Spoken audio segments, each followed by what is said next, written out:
할렐루야. 오늘 2부 예배 나오신 여러분 모두를 주님의 이름으로 축복하고 환영합니다. 여러분의 영혼이 잘된 것처럼 범사가 잘되고 강건한 주의 은혜가 있기를 바랍니다. 지난 금요일 정부의 발표를 여러분 들으셨겠지만 사회적 거리두기 4단계가 2주간 또 연기됐습니다. 원래 2주로 끝날 일이 아니었기 때문에 벌써 이제 세 번째 연기되는 건데 벌써 1년 6개월 동안 7개월이 넘었죠. 1년 7개월이 넘어가는데 그렇게 오랜 기간 동안 우리가 코로나와 함께 해왔기 때문에 이제는 어느 정도 이 코로나의 상황 속에서 정부에서 어떻게 대처하고 반응할지를 예상을 할 수 있을 것 같아요. 이제 거리두기 4단계가 계속 유지되고는 있지만 그래도 그동안 법원에서 내렸었던 가처분 신청 용인에 대한 그런 부분들, 이런 부분들을 행정부에서 감안을 해서 우리 종교계에서 예배를 드릴 때에 수용 인원의 10%까지 예배를 드릴 수 있도록 그렇게 또 어느 정도 규제를 완화했습니다. 100명 수용 인원이 된다고 하면 100명 수용 인원이 된다고 하면 이제 그 밑에 인원들은 10명까지, 예를 들어서 50명 수용 인원도 10명까지. 왜냐하면 이제 작은 교회의 어려움들에 대해서 이제 정부가 조금씩 우리 개신교회에서 계속해서 그런 상황들을 어필하니까 알아가는 거예요. 수많은 개척교회들이 여기저기서 이제 간판 내리고 문을 닫고 있고, 사실 소상공인들도 이제 휴업 내지는 폐업을 생각하고 있는 사람들이 거의 70% 정도 된다고 하는 그런 통계치가 나올 만큼 이 규제라고 하는 것이 너무 어렵다라고 하는 것을 정부가 이제 알아가기 시작하는 거겠죠. 어쨌든 우리 수용 인원의 10%까지 우리가 예배를 드릴 수 있기 때문에 전에는 19명까지만 예배를 드릴 수 있도록 그렇게 해놨기 때문에 굉장히 제한적이었는데, 그래도 우리 좌석수 대비 10%이기 때문에 우리가 이제 각 예배마다 예배를 드릴 수 있는 그런 인원들에 대한 여유가 좀 생겼습니다. 그래서 어느 정도 여러분이 그 전처럼 빡빡하게 예배 인원에 대한 규제를 하지 않아도 우리 예배당 공간이 넓기 때문에 여러분이 들어오셔서 예배 드리는 데는 이제 어려움이 없을 것 같아요. 그리고 이제 공간별로 또 이게 10%이기 때문에 이 본당과 중3층 또 모자라면 또 교육관까지 해서 예배를 드리면 우리가 예배를 드리는데 그래도 어려움은 좀 덜 할 것 같습니다. 정부가 그나마 늦었지만 그래도 이런 부분들에 대해서 이제 인식해 가고 이런 규제들을 완화해 가는 거에 대해서 나름 다행이다 이렇게 생각을 해요. 그러나 그럼에도 불구하고 사실 지난 1년 7개월 동안에 교회가 겪었었던 그런 어려움들과 그 모든 것들을 사실 어떻게 보상할 수 있겠습니까? 그런 부분들에 대해서는 이미 지나간 일이라고 사실 나몰라라 할 일이 아니거든요. 정말 그런 부분들에 대한 통렬한 그런 자책도 있어야 되고 사과도 있어야 된다라고 생각합니다. 마치 교회가 코로나의 온상인 것처럼 그렇게 이야기하고 보도함으로 인해서 교회에 대한 그런 이미지가 참 많이 이 땅에서 실추됐다라고 하는 그런 부분에 있어서도 사실 정부는 그런 부분들에 대해서 사과를 해야 돼요. 어찌됐든 코로나 사회적 거리두기가 4단계로 유지되긴 하지만 그런 부분에서 규제가 완화됐다라고 하는 부분들을 여러분에게 말씀을 드립니다. 흔히들 교육학이나 심리학과 같은 그런 학문에서 인간 발달 단계를 자주 언급을 합니다. 각 분야에서 다양하게 구분을 하지만 되게 일반적인 구분을 한다고 하면 영유아기 혹은 유소년기, 또 청년기, 장년기, 노년기, 아마 이렇게 일반적으로 구분하지 않을까 싶습니다. 하지만 이런 구분은 정신적이고 육체적인 구분이고 우리는 하나님을 믿는 사람들 아닙니까? 그렇기 때문에 우리는 영적인 면에 있어서도 발달 단계에 대해서 우리가 생각해 봐야 될 필요가 있어요. 그런데 오늘 성경 본문을 보면 바로 오늘 이 본문의 짧은 내용 속에 우리 신앙의, 우리의 영성의 발달 단계를 짚어주고 있습니다. 그 첫 번째 단계는 영적인 아이의 단계예요. 영적인 아이. 오늘 본문 12절 말씀을 보면 우리 신앙의 영성에 있어서 영적 아이의 단계를 잘 설명해 주고 있죠. 12절을 보면 어떻게 얘기합니까? 자녀들아, 내가 너희에게 쓰는 것은 너희 죄가 그의 이름으로 말미암아 사함을 받았음이요 라고 말씀하면서 죄 사함을 이야기를 합니다. 영적인 어린아이의 단계라고 하는 이거는 이제 막 예수 믿고 구원받아서 예수님의 이름으로 죄 용서함을 받은 단계, 그 단계를 우리는 영적 어린아이의 단계다 이렇게 이야기를 할 수 있을 거예요. 전에는 죄의 노예였는데 이제는 예수님을 알게 됐고 그 예수님을 내 인생의 구주로 영접했습니다. 그래서 그 예수님으로 말미암아서 이제 우리의 죄를 용서함 받은 그 단계, 그 단계를 우리는 영적 어린아이의 단계라고, 영적 아이의 단계라고 이야기할 수 있겠습니다. 그래서 12절에 있는 내용에 그 내용을 말씀하고 있고요. 또 14절에 있는 내용을 보면 이 영적 어린아이의 단계에 대한 설명을 또 이렇게 얘기해요. 참되신 아버지를 알게 된 단계다. 참되신 아버지를 알게 된 단계다. 말씀에 뭐라고 나옵니까? 아이들아, 내가 너희에게 쓴 것은 너희가 아버지를 알았음이요 그럽니다. 아버지를 알았음이요. 예수 믿기 이전에는 허랑방탕하게 탕자처럼 살았습니다. 그러다가 드디어 예수님을 통해서 우리 영의 참된 아버지는 하나님이시구나 라는 것을 깨닫게 됐어요. 바로 그 단계, 그 단계를 영적 아이의 단계다 얘기한다는 거죠. 정리해 본다면 이제 예수 그리스도를 영접하고 죄 용서받아서 하나님이 우리의 영혼의 아버지라고 하는 사실을 안 그 단계, 그 단계를 이야기를 하는 거예요. 이제 막 영적으로 다시 태어난 영적인 베이비의 단계, 이때를 영적 아이의 단계다 할 수 있겠습니다. 그렇다면 여러분, 이제 막 태어난 아이는 어떻게, 뭘 먹이면서 키워야 되죠? 무슨 이만한 삼겹살 상추에다 싸가지고 그렇게 입에 넣어주면 그 아이가 맛있게 먹나요? 아니죠. 어린아이, 이제 막 태어난 어린아이는 어떻게 해야 돼요? 어미의 젖을 먹고 살아야 됩니다. 아무리 좋은 맛있는 햄버거 안 돼요. 소고기, 소갈비나 돼지갈비 안 됩니다. 그것을 갈아서 먹인다고 해도 잘 소화도 못 시키고 다 설사하고 말 거예요. 그래서 사도 바울은 고린도전서에서 이렇게 말씀을 했어요.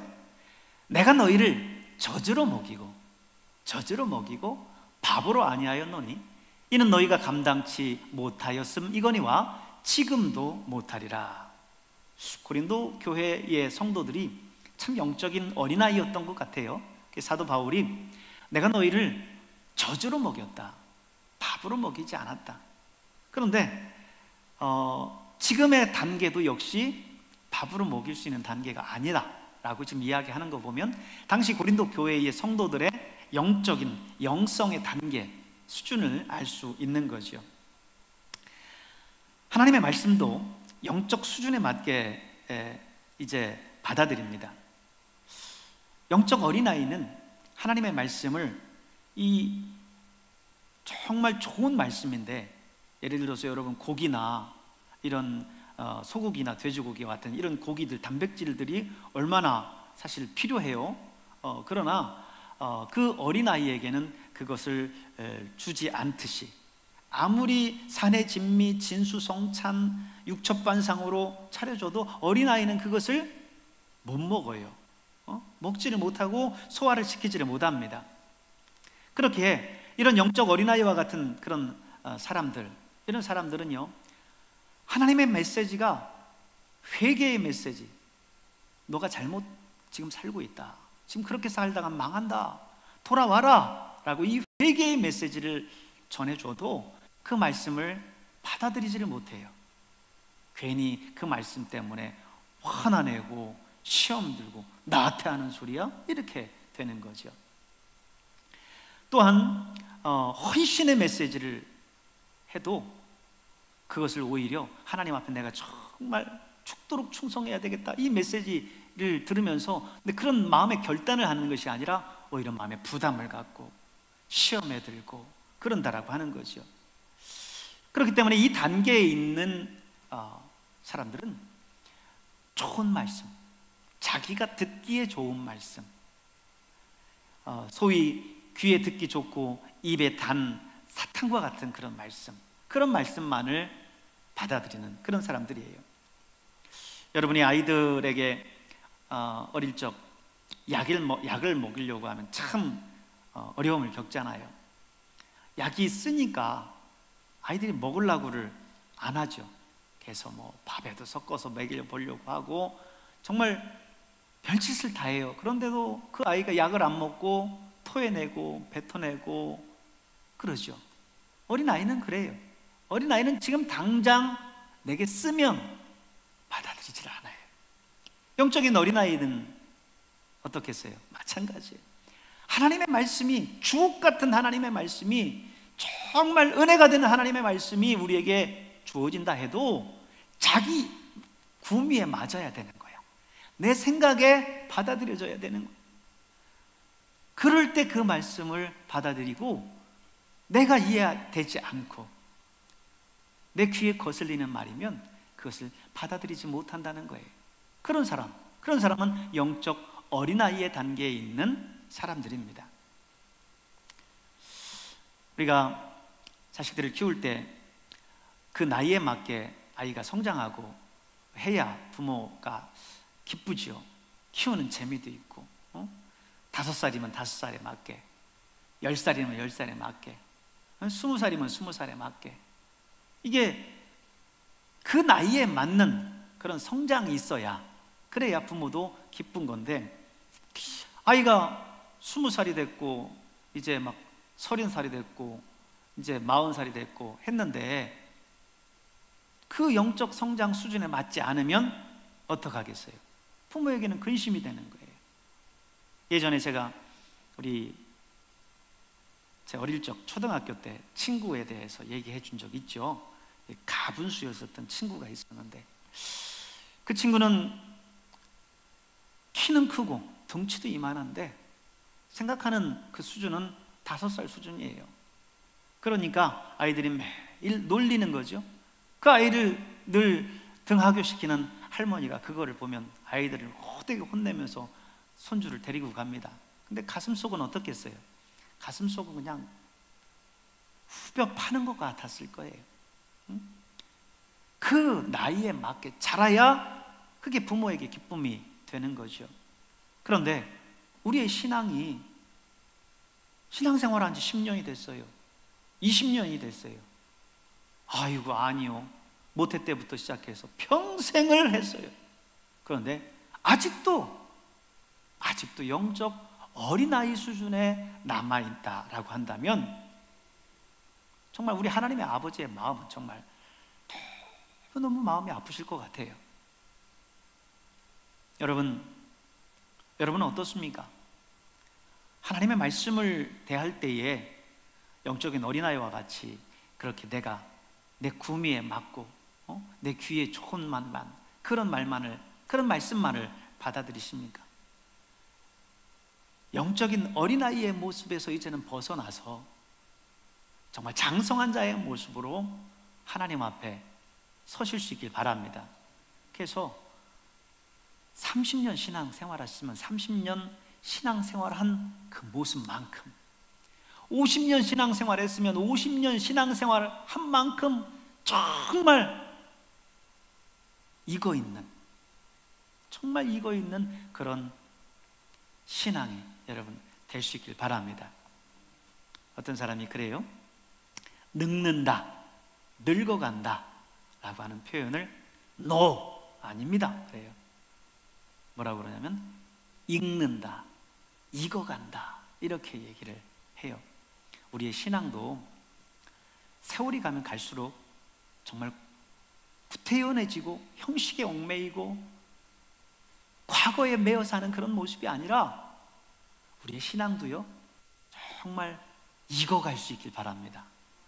아름다운 모습으로 무르익어갈 수 있길 바랍니다. 그래서 정말 오랜 동안 신앙생활 하신 분, 그 곁에 서면 왠지 그 곁에만 있어도 막 마음에 은혜가 되는 그런 사람이 되어야 될 줄 믿습니다. 사도 바울은 그래서 그런 사람들을 보면서 이렇게 말했어요. 때가 오래므로 너희가 마땅히 선생이 될 터인데 너희가 다시 하나님의 말씀의 초보가 무엇인지 누구에게 가르침을 받아야 할 것이니 젖이나 먹고 단단한 식물을 못 먹을 자가 되었도다. 마땅히 이제 연륜으로 보면 다른 사람들을 가르치고 다른 사람들을 정말 믿음 안에서 돌보고 영적으로 시험 들고 하면 그 영혼 다독여서 믿음 안에서 데리고 와야 할 그런 수준이어야 마땅한데 그게 아니라 오히려 누구에게 가르침을 여전히 받아야 되고 누구에게 여전히 돌봄을 받아야 되고 젖이 안 먹고 단단한 식물을 먹지 못하는 그런 자가 된다고 한다면 여러분 얼마나 정말 하나님 안타까워하겠습니까?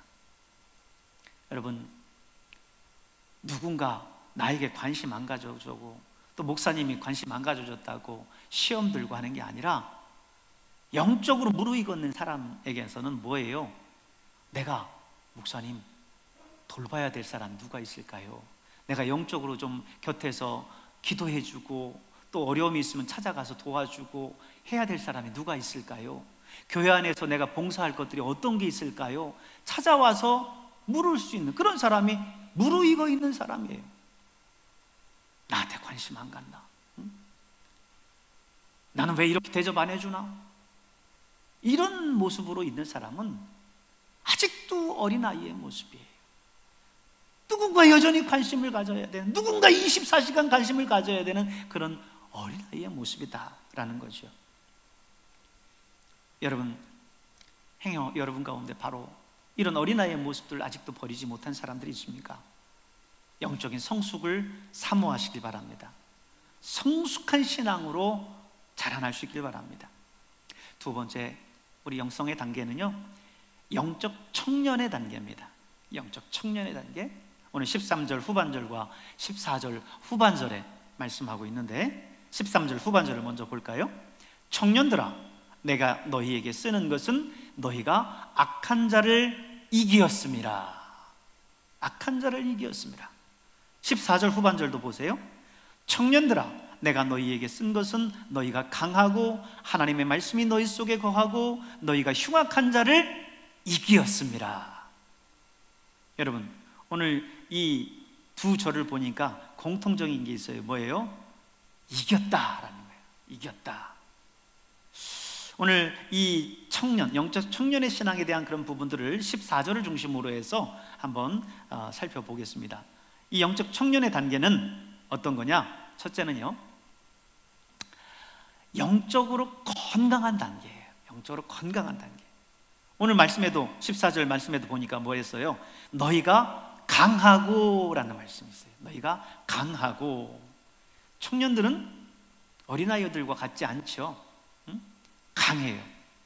참, 초등학교 다닐 때만 해도, 유치원 다닐 때만 해도 우리 자식들이 하나하나 먹을 것, 입을 것 챙겨주고 곁에 가서 도와주고 해줘야 됐는데 어휴, 이제 다 자라서 이제 20대 청년이 되니까 집안에서 하는 일도 엄마가 힘들어서 못 드는 것도 아들이 와서 번쩍 들어주고, 엄마가 집안일 하는 것도 딸이 와서 다 설거지 며 도와주고, 이제는 엄마의 힘이 돼요.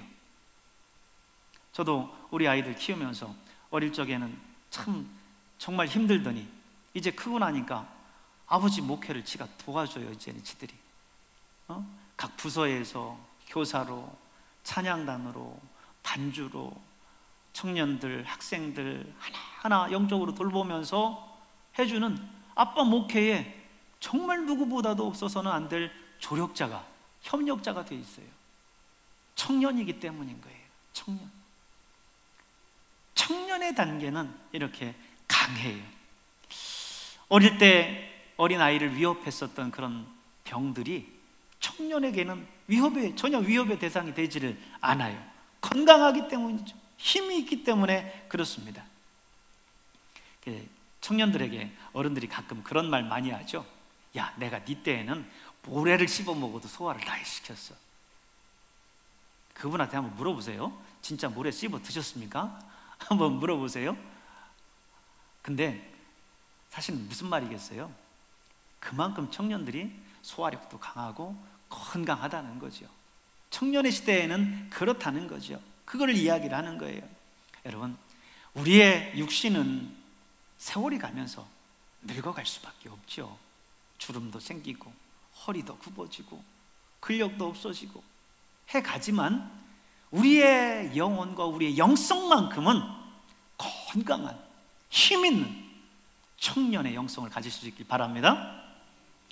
두 번째는요, 영적 청년의 두 번째는 하나님의 말씀이 그들 속에 있다는 거예요. 하나님의 말씀이 그들 속에 있다는 거죠. 14절 말씀을 계속해서 보세요. 청년들아, 내가 너희에게 쓴 것은 너희가 강하고 하나님의 말씀이 너희 속에 거하시며, 그랬죠? 하나님의 말씀이 너희 속에 거하시며 그랬어요. 여러분, 그렇습니다.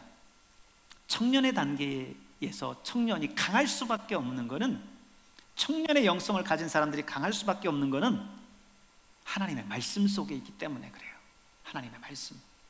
여러분, 히브리서에 보면 하나님의 말씀은 살았고 활력이 있어 좌우에 날선 어떤 검보다도 예리하다 그랬어요. 그죠? 예리하다. 근데 하나님의 말씀은 그래서 성령의 검이라고 한 겁니다. 성령의 검. 이 성령의 검이 있기 때문에 영적인 싸움 속에서 사단이 아무리 우리를 넘어뜨리려고 다가와도 성령의 검으로 싸워 이기기 때문에 든든히 서갈 수 있는 거죠. 그래서 이 청년의 단계에 있는 영성은 하나님 말씀 안에 있는 사람들입니다.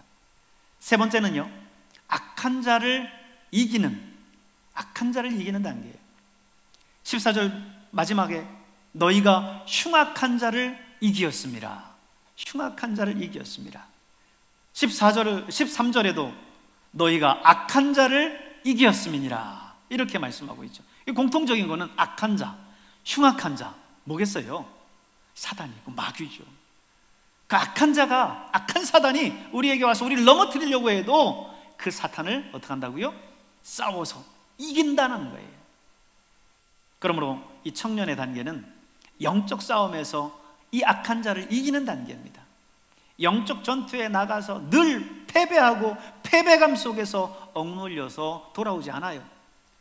어린아이 때는 밖에 나가서 애들하고 싸우고는 쥐 터지고 엄마한테 돌아와서 엉엉 울면서 엄마한테 일러요. 엄마, 우리 동네 저쪽 집에 사는 어떤 형아가 나를 이렇게 때려놨어 하면서 엉엉 울어요. 일르죠. 근데 영적인 어린아이 때는 세상에 나가서 늘 사단에게 넘어지고 패배하고 쓰러지고 죄짓고 그러다가 돌아와요.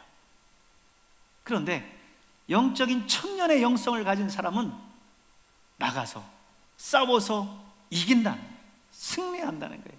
사단과 싸워서 이긴다라는 것입니다. 청년은 힘이 있기 때문입니다. 이제는 엄마 앞에 와서 울고불고 할 나이도 아니에요. 그런 체구도 아닙니다. 날마다 영적 전투에 싸워서 승리하는 자예요.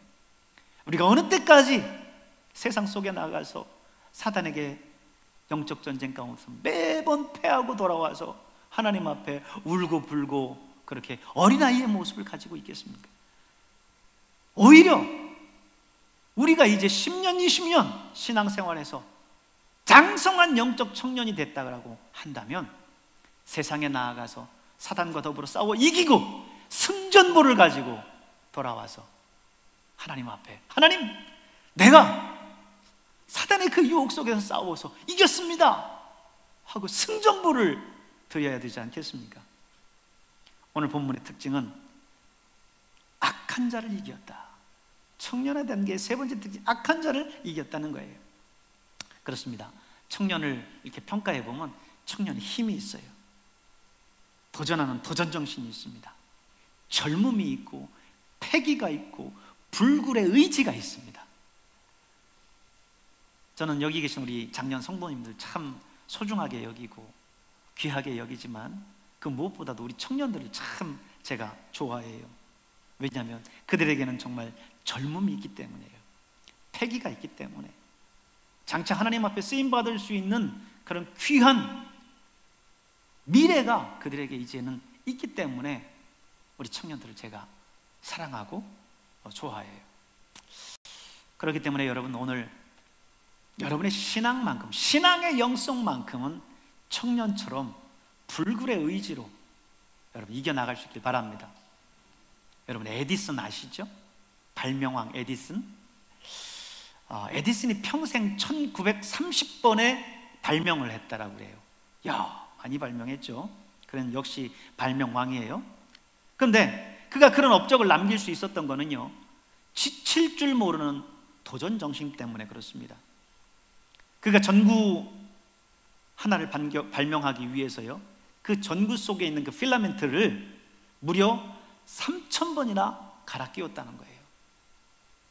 이 실험을 할 때 제자들이요, 에디슨한테 와서 그렇게 얘기했대요. 선생님, 이제 좀 포기하시죠. 아니 3,000번이나 실패했는데 뭔 미련을 더 갖습니까? 이제 포기하십시다. 이렇게 얘기했다는 거예요. 근데 에디슨이 그때 제자들에게 했었던 유명한 말이 있습니다. 우리는 3,000번 실패한 게 아니라 오히려 이렇게 하면 불이 안 들어오는 거구나 라고 하는 것을 3,000가지를 발견했다. 똑같은 말인데, 똑같은 상황인데 그것을 받아들이는 그 마음이 전혀 달라요. 이런 그의 불굴의 의지 때문에 온 세상을 밝히는 오늘의 전구가 이제 발명되게 된 거죠. 청년은 힘이 있습니다. 불굴의 의지가 있어요. 포기하지 않는 그런 힘이 있어요. 오늘 우리의 신앙생활 속에서 그런 청년의 영성을 여러분 잘 가지고 나가셔서 악한 자와 싸워 이기시고 늘 하나님의 말씀 속에 거하시고 그리고 사단과 싸워서 늘 이기는 그런 여러분 될 수 있길 바랍니다. 오늘 저와 여러분의 삶을 한번 돌아봤으면 좋겠어요. 나는 청년의 신앙인가? 청년의 영성인가? 아니면 어린아이의 영성인가? 우리의 영성의 모습을 정직하게 성령의 빛 아래에서 비춰보고 아직 우리가 어린아이의 모습이 있다고 한다면 어린아이의 모습을 버리고 건강한 장성한 청년의 신앙으로 성장해 나가야 될 것입니다. 세 번째는 영적 아비의 단계예요. 13절에요. 아비들아, 내가 너희에게 쓰는 것은 너희가 태초부터 계신 이를 알미라 그랬고요.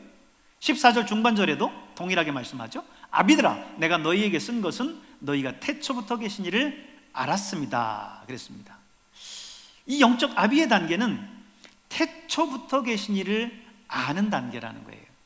태초부터 계신 이를 아는 단계. 이거는 하나님을 깊이 알아가는 거예요. 처음에 어린아이 때에도 하나님을 안다고 했어요. 근데 그때는 뭐였냐면 그 하나님이 나의 아버지구나 라는 것을 아는 단계예요. 그런데 이 영적 아비의 단계는 그 아버지가 태초부터 계셔서 온 천지 만물을 창조하시고 이 우주의 모든 것들을 운행하시고 주관하시는 전지전능하신 하나님이시구나. 그 하나님의 속성과 또 하나님의 행하심, 그 하나님의 위대하심을 알아가는 거예요. 그게 바로 영적 아비의 단계에 있는 사람입니다. 어릴 적에는 그저 엄마, 아빠 하면서 엄마, 아빠가 누군지 그냥 얼굴만 보고 아는 정도, 구분하는 정도였겠죠. 그런데 지나면서 엄마가 어떤 분이고 아빠가 어떤 분이고 아빠는 어떤 성품을 갖고 있고 엄마는 어떤 성품을 가지고 있고 하는 것들을 깊이 알아가는 거죠. 그게 바로 우리의 영적으로 성숙해가는 모습인데, 정말 부모를 아는 단계는 언제냐? 내가 직접 부모가 됐을 때예요. 그렇죠? 내가 우리 엄마의 마음을 언제 아느냐? 내가 엄마가 돼봤을 때. 내가 우리 아버지의 마음을 언제 아느냐? 내가 아버지가 돼봤을 때. 자식을 낳아서 엄마가 돼보고 아빠가 돼봐야, 그래야 내 아버지 내 어머니의 마음이 어땠는지를 그제야 깨닫는 거예요. 영적 아비는 하나님 아버지의 마음을 배워요. 영혼을 담당하고 영혼을 케어하고 그 영혼을 하나님의 말씀으로 가르치고 돌보면서 하나님 아버지의 마음이 얼마나 아프고 힘들었을까. 우리 교사들이 아이들 안 나오면 전화하잖아요. 왜 안 나왔니? 그리고 그날 아침에 예배 시간인데도 안 오면 전화해서 어디 있니? 지금 일어났어요. 그래, 그럼 빨리 내가 데리러 갈게 하고 오는 그런 선생님의 마음, 그걸 어떻게 알겠어요? 목사는요, 어떤 사람은 그래요. 예배 늦어서 그냥 도중에 왔다가 그냥 갔어요. 목사는요, 축도할 때 와도 반가워요. 그게 옳다는 게 아니라, 그게 옳은 신앙이라는 게 아니라 그때 와서 얼굴만 비춰도 그게 반가워요. 그게 목사의 마음이에요. 영적인 아비의 마음이 뭐겠어요? 영적인 아비의 마음은 어린 영혼들을 돌보면서, 영적으로 어린 영혼들을 돌보면서 그런 아비의 마음, 목사의 마음을 알고 하나님 아버지의 마음을 깨달아 가는 겁니다. 사랑의 교회를 보니까 교회 조직에, 장로님들 조직에 이런 게 있어요. 보통 일반 교회는 장로님들 조직이 원로장로, 명예장로, 시무장로, 협동장로 뭐 이렇게 돼 있잖아요. 근데 사랑의 교회는 일반 교회에서 볼 수 없는 한 직책이 있어요. 뭔가 봤더니 사역장로라는 거예요. 사역장로. 그래서 제가 이제 그 사역장로에 대해서 물어봤어요. 이 사역장로가 뭡니까? 하고 제가 예전에 신학생 때 오늘 교회 그 사역장로 전화번호들이 다 있길래 제가 한 분한테 전화를 걸어서 물어봤어요. 그랬더니 시무장로로서 7년 동안 있고 7년이 끝나고 나면 당회에 들어가지 않고 이제 각 영혼들을 돌보고 양육하는 일들을 한다는 거예요. 그들을 사역장로라고 한다는 거예요. 아니, 왜 그런 걸 만들었습니까? 그랬더니, 아니, 장로님이 보통 이제 안수 받으면 물론 영혼을 감당하는 일들도 하지만 대부분 교회의 당회에 들어가서 교회를 관리하고 행정적인 그런 일들을 하는 때가 많잖아요. 근데 거기에서 오래 있다 보니까 영혼에 대한 그 사랑은 온데간데 없어지고 그냥 관리자로 남아있게 되더라는 거예요. 그래서 7년 동안은 그렇게 하지만 7년 이후에는 내려와서 영혼을 섬기고 영혼을 양육하는 그 일들에 장로님들이 다 가서 그 일선에 가서 영적 아비의 역할들을 하라고 그렇게 했다는 거예요. 여러분, 그렇습니다. 영적 아비는 하나님 아버지의 마음을 늘 생각해요. 우리 하나님께서 어떤 마음을 가질까? 이 영혼의 모습을 보고 이 영혼이 믿음 안에 자라지 않는 그 모습을 보고 하나님이 안타까워하시는 것처럼 영적 아비들은 통일하게 안타까워해요. 그것을 보고 눈물 흘리고 그것을 보고 하나님 앞에 나와 기도하고 하나님 앞에 고민하며 기도해요. 여러분, 오늘 여러분의 신앙이 다 영적 아비가 되셔서 영혼을 보고 고민하면서 밤을 지새울 수 있는 그런 여러분이 될 수 있기를 바랍니다. 사도 바울은요, 고린도전서에서 이런 말씀을 했어요. 내가 어렸을 때에는 말하는 것이 어린아이와 같고 깨닫는 것이 어린아이와 같고 생각하는 것이 어린아이와 같다가 장성한 사람이 되어서는 어린아이의 일을 버렸노라. 어린아이의 일을 버렸노라. 어렸을 때는 정말 말하는 거, 행동하는 거, 모든 것 하나하나가 다 정말 어린아이의 모습이에요. 그러나 이제 장성했다면 이제는 영적인 아비의 모습으로, 힘 있는 영적 청년의 모습으로 서야 되지 않겠습니까? 이제는 그 어린아이에 있었던 어린아이의 시절의 그 모습들을 다 버리고 영적 청년, 영적 아비로서 여러분 다 서셔서 하나님의 몸된, 주님의 몸된 교회를 섬겨 나가는 여러분 될 수 있기를 주님의 이름으로 축원합니다. 기도하겠습니다. 은혜로우신